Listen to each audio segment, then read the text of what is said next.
This morning, President Trump prepares to address the nation. What we know about his speech. And a Madison County Council seat up for grabs. How the candidates say they'll fight for you.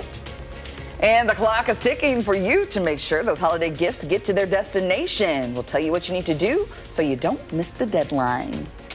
Good morning, everyone, and welcome to News 3 Now this morning on your Wednesday. I'm Kyrie Lee. I'm Chris Stanford. Thanks for joining us. Get some warmer air that has settled in. Not feeling too bad at all out there. No, it's a lot better than what we were dealing with over the weekend even. Right. We do have some precipitation in the forecast. Let's get to Savannah Brito to let us know what we can expect this morning. Good morning. Good morning. Yeah, we do have precipitation in the forecast that'll start as rain and actually transition over to snow as early as tonight. I think most that holds off until midnight, really ramps up. The majority of that rain and snow coming tomorrow. It's pretty breezy out there though. 20 miles per hour in Wisconsin Dells, 28 in Monroe, 16 in Watertown.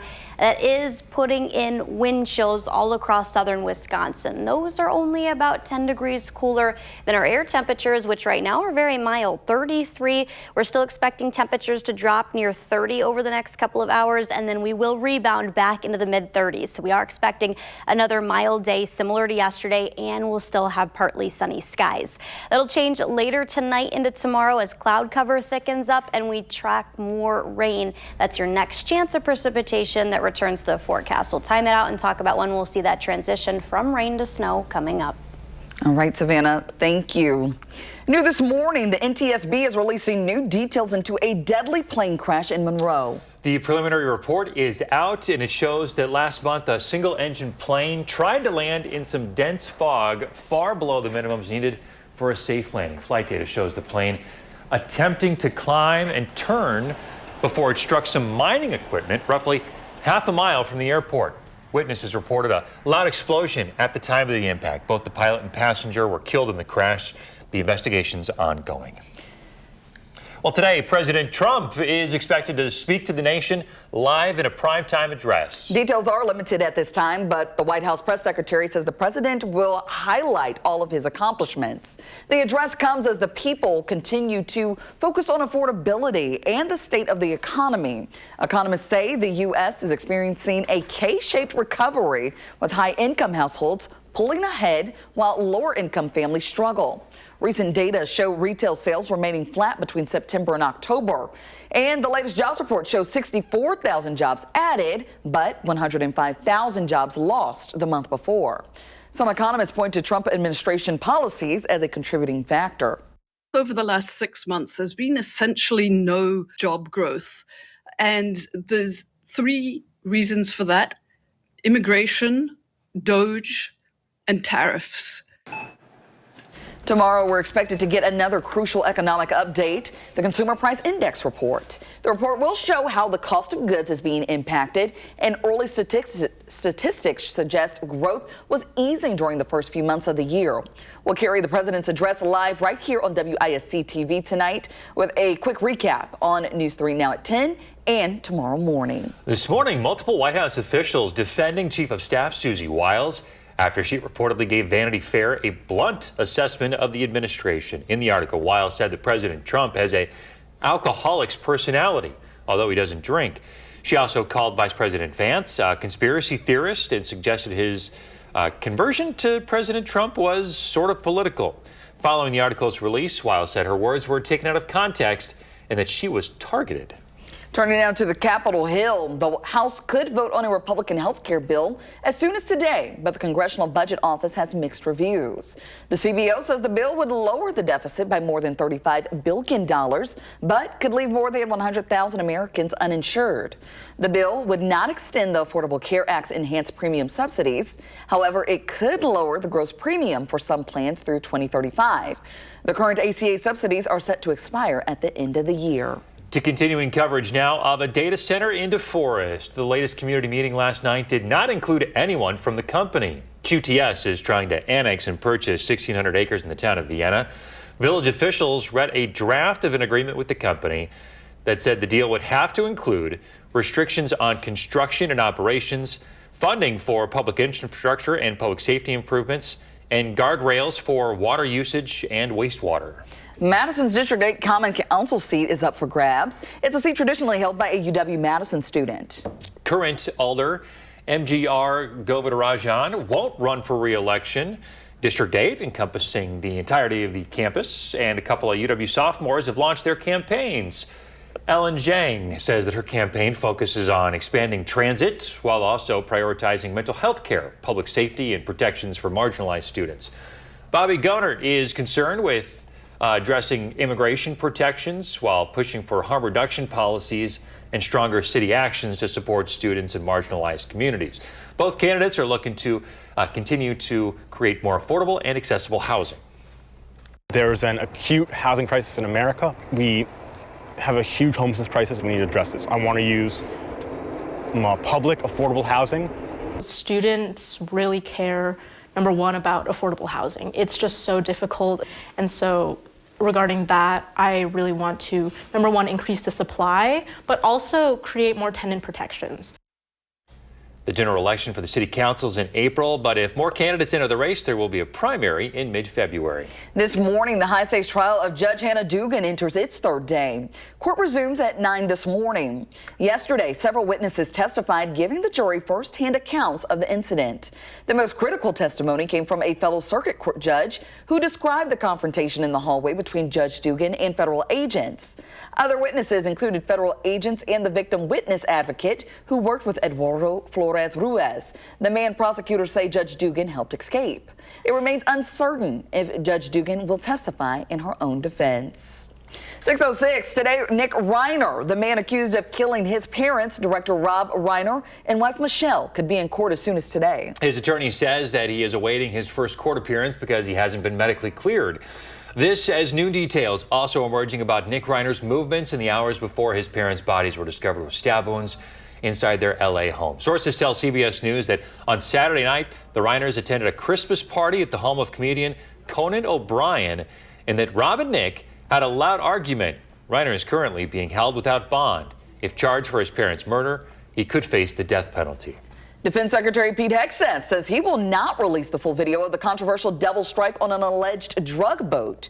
Lawmakers from both sides of the aisle had called on the Pentagon to release the video after being briefed on it. The September 2nd attack killed 2 survivors of the first strike, people who appeared to be clinging to the vessel after surviving initially. The incident has sparked debate over the legality of these strikes and the transparency of the military's actions.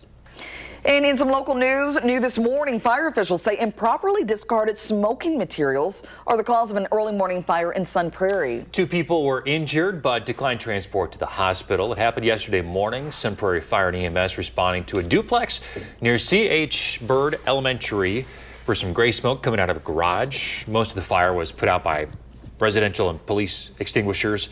Fire crews ventilated the living space. There's $20,000 in damage. Dane County Emergency Management will be conducting some preventative maintenance on outdoor sirens this week. That work will begin at 8 a.m. and end around 4:30 p.m. You may hear the sirens for 30 seconds as a part of the testing. 6:08 now. If you're looking to ship anything out before Christmas, you're running out of time. USPS wants to remind you that Ground Advantage mail should go out no later than today. Priority and express shipping can be pushed to tomorrow and Sunday, or Saturday rather. Those dates move back a day if you're sending something to, say, Alaska, Hawaii, or U.S. territories. All right, well, let's check in with Savannah. Hopefully there should be no problems for those delivery drivers getting those things there to your home, right? Yeah, we're not expecting any wet conditions today, but we will see rain and snow tomorrow. Could see some slick spots out there as a result of that once we get into the night hours and early Friday for those commutes. But we'll get into that in a little bit coming up in Maine weather. For now, temperatures right about freezing level. We're still seeing them fall out there. We're at 33 in Madison, now down to 25 in Janesville. So that darker blue contour getting further into southern Wisconsin, 29 in Platteville, 30 in Lone Rock. But we are going to see temperatures rebound pretty quickly later this afternoon, back into the mid-30s above average. Here's what we're waking up to with the wind chill factored in, though. 28 in Madison, feels like 17 in Janesville, and 22 in Viroqua. We'll time out that rain coming up next. Thanks, Savannah. Those Salvation Army red kettles are out this morning. We're live with how the annual event continues to give back. That's in the 608.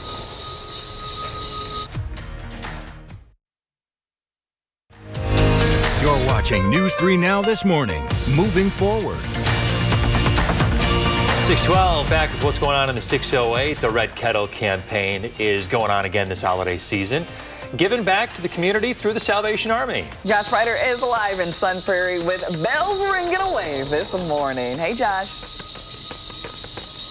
Hey, good morning to you guys. We're coming to you from the Woodman's in Sun Prairie. Of course, you know that sound, you know this look. We have the Red Kettles here, and joining us right now is Michael Shogren of the Salvation Army of Dane County. Michael, good morning to you. Good morning. So there's nothing like the sound of the holiday season coming right here, right? So traditional, right? You know, this goes so way back, many, many decades here. And why is something like this so important for the community?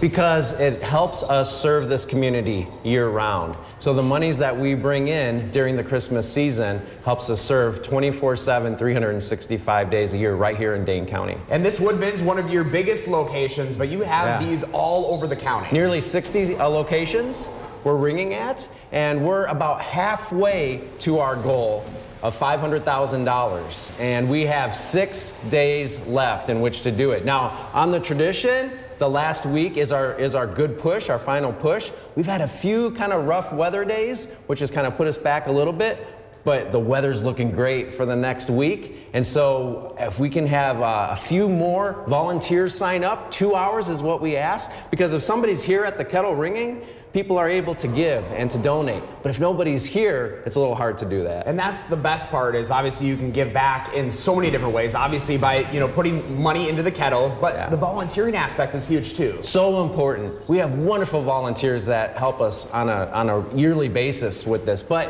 if you haven't done it before, try it. 2 hours is what we ask. You don't have to do it alone. Bring friends, bring family, do it as a group. Sing, enjoy the time, make it joyous. People respond to that, and it's always fun. How do people know where their money is going? Because I think that's a big part of where we are today too. Yeah, so it stays right here in Dane County to serve the needs. Most of what we do here in Dane County are sheltering and housing for families, for single women. We had over 100 women shelter with us last night to receive a warm bed, to receive 3 meals, and or almost 200 with families as well.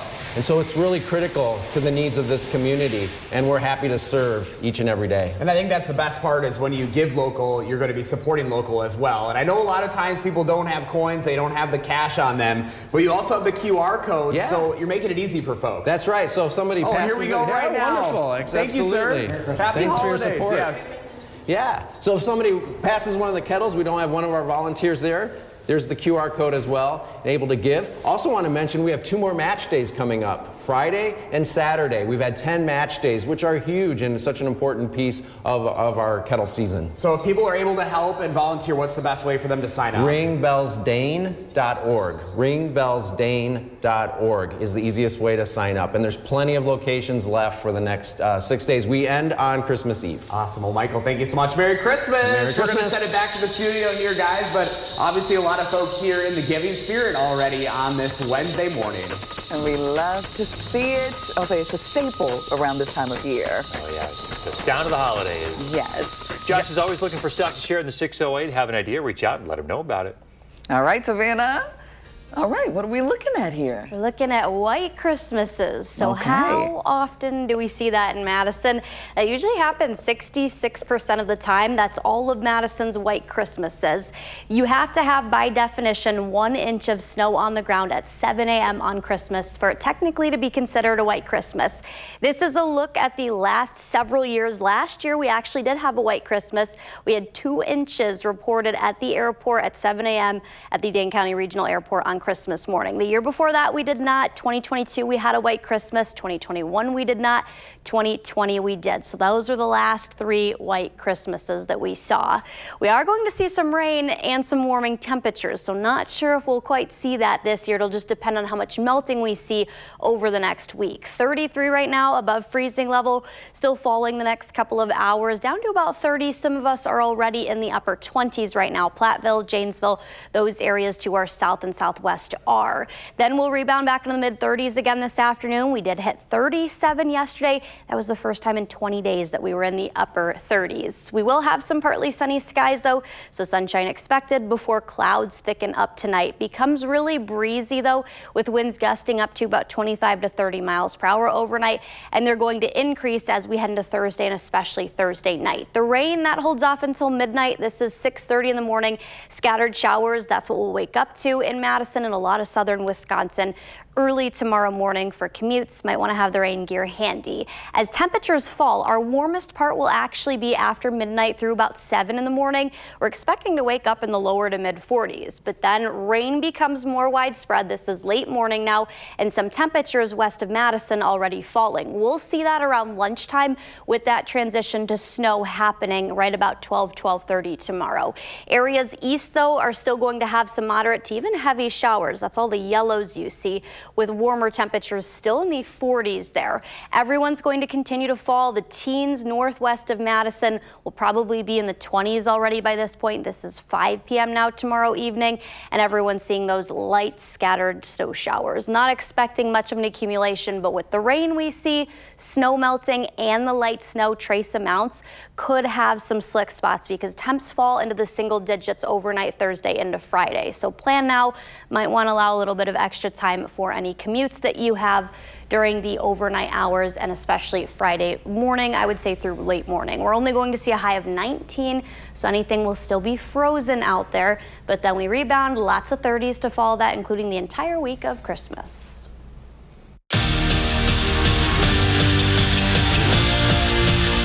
Good morning, Madison. The Badgers are dancing to Kansas City. We should call it they're in their dark mode. It should be called because every game this season, the Badgers have worn the legendary black jerseys that were introduced in 1999. They're undefeated, but it's not luck. It's a grit that this team has because they just refuse to lose. And while others may think they're underdogs because they're a third seed that is headed to the Final Four, that is not how the Badgers choose to identify. I think we walked into this with the mindset that everybody but us thinks we're underdogs.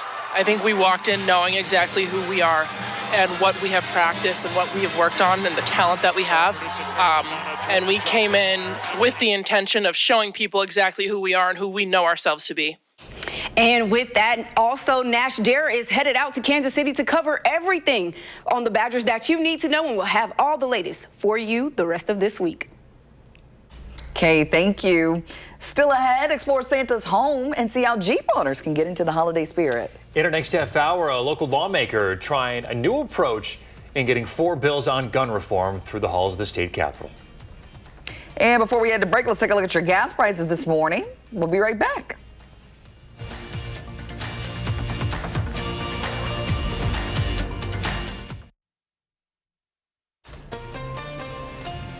We're back sharing Shelley's morning with you. The moon over a nice blanket of snow there. Looks beautiful. Cold, but pretty, yeah. Yeah, got that perfect beauty shot right there. All right, Shelley, thank you. Well, here's a look at what's trending this morning. So Mopar is rolling out a festive twist for Jeep owners this holiday season. So no more ducks. We're doing ugly sweaters. The company For your car? Yeah, for the Jeep. You know, like sweaters. Yeah, I mean, yeah, panels, but yeah, sweaters. So they unveiled, it's an ugly sweater trail armor, a holiday-themed side panel protector for Jeep Wranglers and Gladiators. It's a removable armor, and it features all the colors of the season. And they're going for $648 for Wranglers and $818 for Gladiators. Steep. Yes. Yeah, it's pretty expensive. But you know, Jeep owners go hard in the paint. They might actually purchase this. My mom has You're a right Jeep, there. but not one of those kinds. So sorry, Mom, you can't get one. Can't I'll get one make of you those. something else. Yeah, something better, something better, right? Exactly. Well, if you were just seeing there, Santa's house is back on Zillow. And this year, the North Pole cabin is getting a bold holiday makeover, so virtual visitors can tour the 5 whimsical new looks, from a candy-coated gingerbread house to a frosty icicle dream chill zone. So for the first time, viewers can tap Stage the Space and instantly transform rooms using Zillow's virtual staging technology. So this reimagines Santa's iconic home in different holiday styles. And the experience is available online and lets families explore Santa's cabin room by room without ever leaving your home. I love So all something the wood. fun. It's pretty. Gorgeous. I'll say it again. It reminds me of a cabin up north. Yeah. Yeah. Giving me some up north vibes. I love that, especially this time of year. Maybe Looks they were gorgeous, inspired. doesn't it? Who doesn't want to hang out there? I know, with the fireplace, just Cozy. kick back, relax, all the snow out there. Yeah, it Yes. makes you not want to leave the cabin. Yeah, so you can blow this up on the TV or something, let the kids go through each room. I think it'd be pretty fun. I'm going to try this too, actually. So we'll see how it goes. Well, speaking of the snow, we got those warmer temperatures in the forecast. Do you think the snow's going to stick around for Christmas? You know, it's a give or take. It'll just depend on how much melting we're able to see up until then, but we've got the 40s in the forecast tomorrow for some and some rain that's going to melt that snow, I think. Could make some slick conditions, though, out there. We'll talk about the next system, the rain and snow, coming up.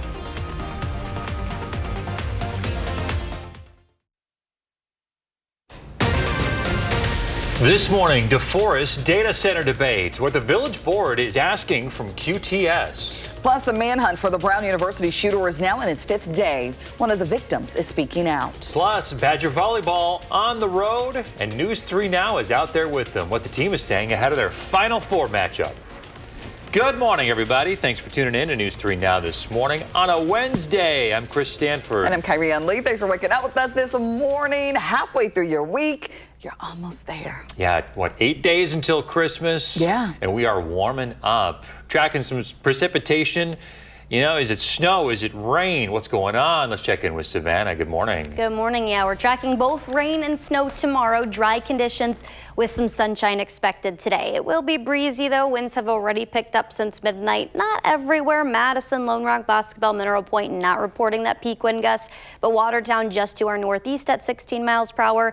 Wisconsin Dells at 20 and Monroe at 28. That is dropping our temperatures out there and allowing wind chills to be factored in. Janesville only feels like they're at 17 right now. 28 here in Madison's that wind chill, 26 in the Dells. But these are current air temperatures. We've already seen some spots drop into the 20s. 25 in Janesville. Platteville did drop to 29. They're back up to 30. We're at 33 in Madison. We are expecting another day where temperatures rise. We'll rebound back into the mid-30s again this afternoon, a little bit above average. And then tomorrow, even warmer, but that'll be in the morning with falling temps through the day. So we'll time out that transition when you can expect the rain to snow. All right, Savannah, thank you. In continuing coverage this morning of a proposed data center in DeForest, the debate continued at a village board meeting with the community making their feelings clear. Most don't want it. Others say QTS should be providing answers and not the village. Village officials say they're taking it one step at a time. Last night, they read a draft of an agreement that they require QTS to enter into before the company can annex and purchase 1,600 acres in the town of Vienna. That deal would include restrictions on construction and operations, funding public infrastructure and public safety improvements, and guardrails for water usage and wastewater. Things like quality of life protections, infrastructure, how that's going to be reimbursed, or how costs associated with the project will be reimbursed, and then at the end of the day that the developer is responsible for any additional costs. It's a nice thought, and it's kind of a feel good about nothing, but the problem is DeForest hasn't been able to demonstrate for us their effectiveness in dealing with these annexation agreements. Blackstone has got incredibly deep pockets. They're just going to outlawyer us. A representative from QTS was not present at last night's meeting. Want to get to some new information this morning. The NTSB releasing some new details into a deadly plane crash in Monroe last month. The preliminary report says the single-engine aircraft tried to land in dense fog. NTSB officials say it was far below the minimums needed for a safe landing. Flight data shows the plane climbing and turning before striking mining equipment roughly half a mile from the airport. Witnesses reported a loud explosion at the time of impact. Both the pilot and a passenger were killed in the crash. The investigation is ongoing. As the community continues to remember the tragic shooting at Abundant Life Christian School, efforts to pass broader gun legislation have stalled. Now the state lawmaker who represents the school's district is taking a different approach. The proposal includes 4 separate pieces of legislation. One would create pre-recorded standardized lockdown announcements. Another would require every school safety plan to include procedures for notifying students and their families during an emergency. A third would create a grant program to support school volunteers, helping students connect with a trusted adult. And the final proposal would create grants to support school counselors looking to continue their education in mental and behavioral health. These bills grew out of a community listening session held after the shooting. This morning, a Kenosha teen charged with making terroristic threats. Kenosha police say it's the same teen arrested last year for bringing an airsoft gun to an elementary school. The arrest comes after the FBI told police about a disturbing TikTok video warning of a plan for December 16th, the one-year anniversary of the ALCS shooting. He's been in police custody for more than 2 weeks now. Authorities say they found several social media accounts linked to the teen with similar content, idolizing shooters, specifically the shooter at ALCS. We know that we need to be a little more vigilant on those dates because the idea of a copycat has been proven before. But almost an obsession with trying to idolize those who have carried out mass violence, reviewing incidents of mass violence, and in our opinion, training or prepping to carry out that type of behavior. In the teen's most recent arrest, body camera footage shows him lunge at an officer attempting to disarm him, and officers wrestling him to the ground. Once the teen's transferred to a juvenile intake, authorities will then determine if he'll remain in custody and for how long. The person of interest in a Beloit homicide has been found dead in Illinois. Illinois State Police say troopers tried to stop the suspect's vehicle last Wednesday. The chase ended at a rest area near Princeton, Illinois, where they discovered the driver dead. On the same day, Ariana Foes was shot in Beloit and later died at the hospital. Police have not disclosed what led to the shooting, but say it appears to be an isolated incident. Dane County doing some work this week on sirens outside. The work's going to happen during the day, so you may hear the sirens for 30 seconds as part of the resetting. Now to the latest in the search for a suspect in the Brown University shooting. Investigators are now releasing enhanced video of the person of interest as the manhunt enters its 5th day. Authorities are asking the public to help identify the person seen walking through a residential area just hours before the attack. Freshman Jacob Spears was leaving a study session when he was shot on Saturday. First, I was confused, but then I realized what was happening. I ran. He got me in the back, but adrenaline did me good, and I was able to get up and run. This comes as the community continues to honor the 2 students killed and the 9 others injured. 7 of those injured remain hospitalized. Authorities say they have not been able to determine the person of interest age or any connection to the university. Meantime, no one is in custody in the fatal shooting of an MIT professor. Police say someone shot Nuno Loureiro Monday night, who died at the hospital the next morning. Authorities did not say if they're looking for a suspect, but said no one is in custody. The FBI says there's no connection to the shooting at Brown University. Well, let's take a live look now at the White House, where President Trump is expected to deliver a primetime address. Details about the speech are limited, but the White House press secretary says the president will highlight his accomplishments and lay out plans for the rest of his term. During his first term, President Trump gave just 3 live Oval Office addresses, none of them at the end of the year. CBS News will air a special report tonight for the president's live primetime address from the White House starting at 8 p.m. The Survivor finale, which starts at 7 p.m., will pause for the president's address and resume immediately afterward, airing the episode in its entirety for viewers. The CDC updating its guidance for hepatitis B vaccines. The agency now says the decision to give a newborn the first dose at birth should be made by both the mother and healthcare provider, but only if the mother tests negative for the virus. Some health experts warn that this change could cause confusion and may have serious consequences. Well, take a look at this. The Powerball jackpot keeps climbing. The prize for tonight's drawing has reached more than $1.2 billion. That's a cash value of more than $572 million. It's the second largest jackpot this year.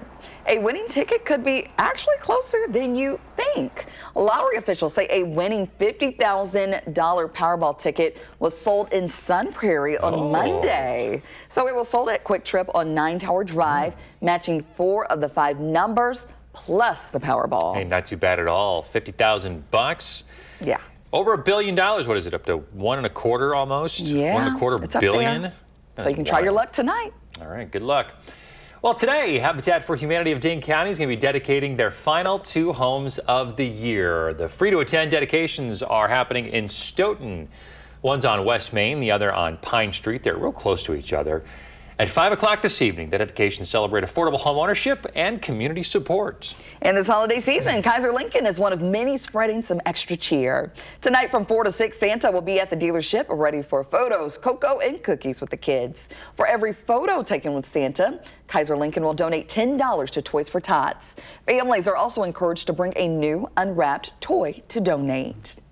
Now to some sports news. The Badger women's volleyball team is getting ready to play in the Final Four tomorrow night against the Kentucky Wildcats. It's the 6th time that head coach Kelly Sheffield has made the semifinal, but a brand new experience for a lot of the team. And have you noticed when the Badgers wear their black jerseys this season, they are undefeated? It is not luck, though. It is grit that's got the team this far. While some may think they're underdogs because they're a 3rd seed in the Final Four, it's not how the Badgers identify. I think we walked into this with the mindset that everybody but us thinks we're underdogs. I think we walked in knowing exactly who we are and what we have practiced and what we have worked on and the talent that we have. And we came in with the intention of showing people exactly who we are and who we know ourselves to be. News 3 Now will be in Kansas City with the Badgers. We'll have a crew there bringing you live coverage. And then on Friday, Mimi Collier is going to be up for Player of the Year. She's one of 4 finalists. She is red hot right now. 533 kills on the season and the last 2 games against Stanford and Texas. She's had more than 20 kills in those matches. She's just crushing it right now. Yes. So you love to see it, and I love how they're just confident going into this, even being the 3rd seed, because none of that matters right now. No, like Final Four, right? Even playing field right now. 2 wins away from a national championship. I think they can do it. Let's go. Well, let's check in with Savannah, getting you ready to head out the door. What are 3 things we need to know? Good morning, guys. The 3 things you got to know. We're staying milder, give or take a couple days. Friday and Sunday, those are going to be the cool days. As a whole, get used to the above average temperatures. We've got rain and snow in the forecast both tomorrow and could see some slick spots out there for any morning commutes on Friday with everything freezing over and temperatures falling a lot. Not much precipitation going forward outside of the event that we're going to see tomorrow. We'll see both rain and snow. We'll talk about when we'll see that transition from rain to snow with the cooler temperatures that come later in the day. Thursday morning's actually looking very mild. We'll tell you how warm it's going to be coming up too. Savannah, thank you. Coming up in the 608, the Red Kettle campaign is underway for the Salvation Army. We're live with how this annual event continues to give back in the 608. You're watching News 3 Now this morning. Moving forward. 644 in the 608 this morning. We're talking about the Red Kettle campaign that's going strong right now, giving back through the Salvation Army. John Sprider is live in Sun Prairie with bells ringing away this morning. Hey. Hey, good morning to you guys. We were at the Woodman's in Sun Prairie this morning, ringing bells for the Red Kettle campaign. And joining us right now is Christina Sjogren from the Salvation Army of Dane County. Christina, good morning to you. Good morning to you. So that sound, it's the magical part of the season in so many ways, and it's all about giving back to the community. Yeah. So when we stand out here and have people volunteering to ring with us, it helps to support our programs that we hold here in Dane County. And it's important to note that every dollar that goes into this kettle stays local and supports our family shelter and our housing programs and our single women shelter. You know, these red kettles go way back. I remember these as a kid, and it continues to give back year after year. Yeah, for sure. So the monies we get every season then help to fund our yearly programs. So 24/7, we are serving the population of Dane County. And we're getting into the final push here. The next 6 days, this is the biggest part of the campaign. Yeah, so the end of our campaign is usually the one that brings in the most. And I think it's really important for people to understand that every single dollar that we raise here stays in this community. Last year, we housed 37,000 nights of sheltering for the people in our community, families and single women. You know, you mentioned that staying local, and I think that's an important part, especially this year. Times are tough, and you know, it doesn't take much to give back, and sometimes even the smallest of donations or volunteering can really make all the difference in the world for you. Sure, yeah. For example, 2 hours to stand and volunteer at a kettle can help support 6 nights of sheltering, 60 meals, and that really does go a long way for people who find themselves in a situation that they never thought they would be in. You know, each one of us could be one paycheck away from having a situation like this, where we have to go in, ask for assistance, be in a safe place. That is huge. And you know, when we talk about helping folks that are local, there's no better way, an easier way to give back this holiday season than through the Red Kettle campaign. Yeah, and you know, it's actually kind of fun when you come out and you can interact with people who are coming into the stores. You know, and I think a lot of times when you see others coming alongside in the community to support, then it kind of like gives you a little bit of inspiration to, hey, that's something I can do. And it's really fun then to bring out your family, maybe friends, do a little competition to see who can raise the most money. Companies do that. Sometimes we have little ring-offs to see who can raise the most money in our kettle. Oh, that's huge. Yeah. And you know, it's giving back, and you can kind of start those holiday traditions. And obviously you have 6 more days to do so. So if people are interested in volunteering, how can they do so? Yeah, so they can go to our website and or ringbellsdane.org and sign up for a couple hour shifts. Also, if you're coming to a kettle and there is not one actually out, a physical kettle, you can go to our QR code and donate that way. So yeah. You know, there are plenty of ways. I know you do have a couple of match days coming up this weekend, so if you want to make your money go even further, that's a good option. Yeah, Summit Credit Union and also an anonymous donor, which is fantastic. So you put your money in this weekend and it will be doubled. Oh, that's amazing. Yeah. Well, Christina, thank you so much. Merry Christmas to you. Merry Christmas to and you, no better Josh. way to give back. Yeah. Awesome. Well, thank you so much, guys. Yeah, if you want to give back this holiday season, just go to the story up on channel3000.com. I have all the links that Christina talked about right there, but we're going to start ringing those bells and send it back to you guys in the studio. Love to hear it. Josh, thanks so much. Josh is always looking for stuff to share in the 608. If you have an idea, let him know about it. All right, Savannah, let's check in now. Well, 37, that was our temperature high yesterday in Madison. A lot of us saw the mid to upper 30s, but check out all the 40s that we had. Okay, that 37 in Madison, the last time we were in the upper 30s was November 26th. 20 days. That includes below average temperatures. Few days were above average earlier this month. We had a stretch of really cold weather, saw that rebound yesterday, and that's where a lot of us are going to sit going forward. Friday and Sunday, the 2 cooler days, but overall, our period heading into Christmas and New Year's going to look warm. We'll have sunshine and temperatures that get back into the 30s this afternoon before the bigger system that brings us both rain and snow into Thursday.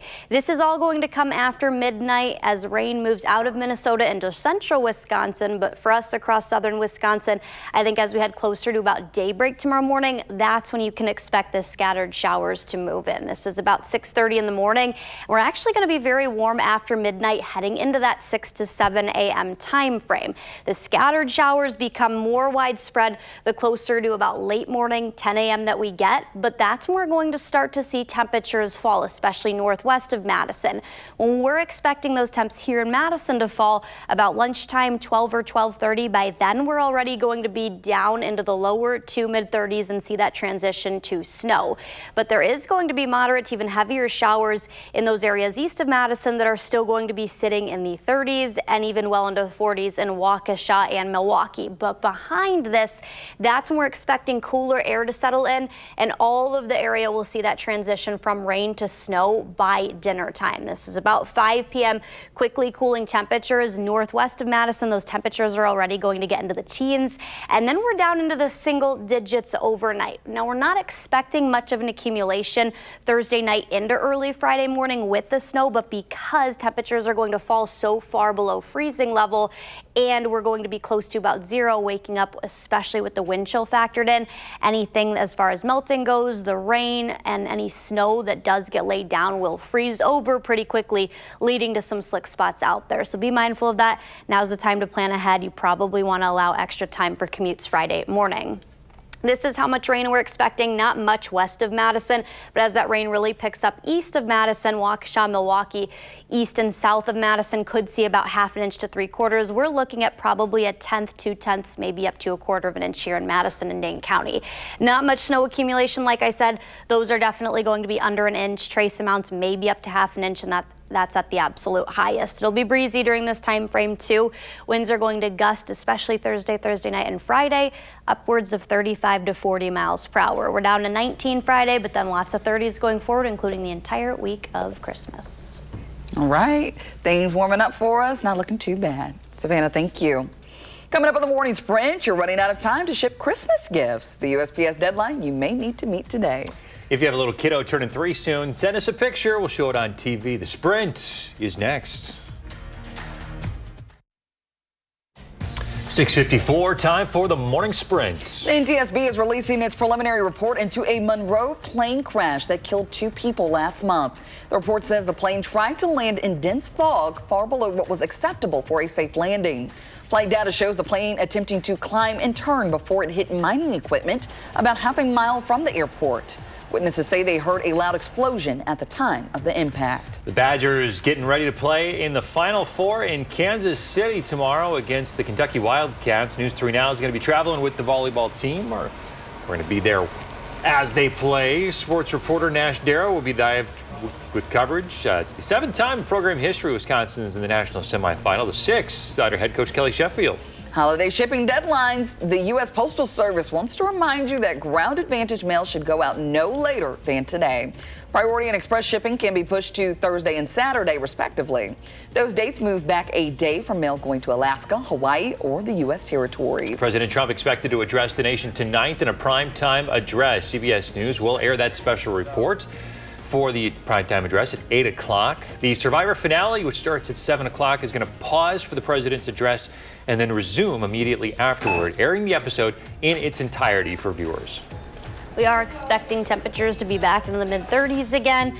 We're actually going to see the 40s tomorrow. Now that's going to be the morning. We'll see rain move in during the early morning hours. The transition over to snow happens sometime around lunchtime with falling temperatures. And already by the warmest part of our day, we're probably looking at temperatures down to the 20s. So 42, a little misleading. That'll be early in the day, falling through the rest of the day with rain and snow. And then we've got a lot of 30s to follow that, aside of a little bit of a cooler weather pattern on Friday. Okay, I think we can get through it. Absolutely. All right, Savannah, thank you. CBS Mornings is next. Our next newscast is at noon. Have a good Wednesday.